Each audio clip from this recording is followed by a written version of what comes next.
गोपाष्टमी के बारे में। देखिए, गोपाष्टमी का त्योहार कार्तिक मास में शुक्ल पक्ष के 8वीं तिथि अष्टमी तिथि गोपाष्टमी मनाई जाती है।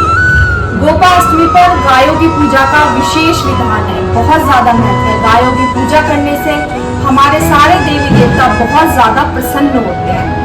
गायों की पूजा करने के लिए हमें प्रातःकाल उठकर उन्हें स्पर्श करना चाहिए, जिससे हमारे समस्त पापों का नाश होता है। उनको स्पर्श करने के बाद उनको गायों को हम नहलाना चाहिए। उसके बाद हम उनको तिलक करें और उनके पैरों पे हमें मेहंदी लगानी चाहिए और हल्दी से भी तिलक करना चाहिए। उसके बाद हम उन्हें पुष्प चढ़ाएं और मिठाई खिलाएं और इस दिन गायों को हरा चारा जरूर खिलाएं, गुड़ खिलाएं, नमक खिलाएं। और वस्त्र के रूप में हम उनको कोई साड़ी अर्पित कर सकते हैं, या जैसे अभी ठंड आने वाली है उनको कंबल उड़ा सकते हैं, कोई कंबल उड़ा दे, कुछ ना कुछ उनको दान जरूर दें। और डेली भी हमें रोजाना गायों को रोटी जरूर खिलानी चाहिए या एक मुट्ठी अनाज हम जरूर निकालें। इससे हमारे घर में सुख समृद्धि आती है और समस्त पापों का नाश होता है। तो गायों का जो गौ माता का ये गोपाष्टमी का त्योहार है, ये इस दिन क्या है कि जो भगवान श्री कृष्ण हैं, उन्होंने इस दिन गोचारण शुरू किया था। भगवान जो नंद महाराज जी हैं, नंद महाराज ने भगवान श्री कृष्ण और भगवान बलराम को पहली बार गैया चराने के लिए भेजा था। इसी दिन से गोलीला भगवान श्री कृष्ण ने गोचारण शुरू किया था। यह त्योहार मुख्य रूप से ब्रज, मथुरा और वृंदावन में मनाए जाने वाला त्योहार है, लेकिन अब सभी लोग इसे मनाने लगे हैं। तो गायों माता के लिए हमें एक कथा मिलती है जो कि बहुत ही पावन कथा है, देव कथा है। वह कथा इस प्रकार है कि एक बार गुरुजी मच्छंद्रनाथ किसी गांव में भ्रमण करने के लिए जा रहे थे। तो उन्हें एक घर भ्रमण करते करते भिक्षा लेने के लिए एक घर पर पहुंचे। वहां पर उन्होंने जाकर बोला, माता भिक्षाम देहि।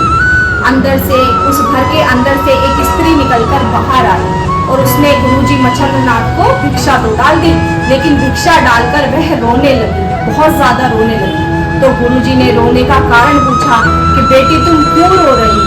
तो वो बोली कि गुरुजी, मेरे कोई औलाद नहीं है, कोई संतान नहीं है, इसको लेकर सब मुझे बहुत ताना मारते हैं। तो गुरुजी बोले, कोई बात नहीं बेटी, मैं तुम्हें एक चुटकी भर भस्म देता हूँ, जिसको खाओगे तुम तो तुम्हारे एक बहुत ही प्रतिभाशाली, आकर्षक और साहसी बालक उत्पन्न होगा।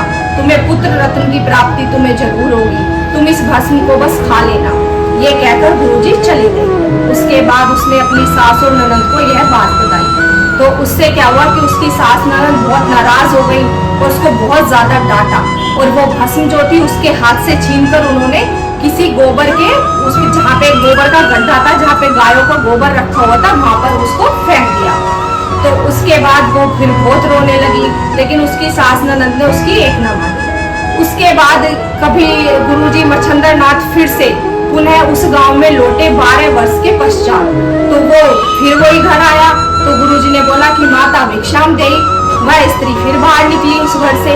तो गुरुजी बोले, बेटा भिक्षा दे दो। तो उसने फिर रोते हुए भिक्षा दी।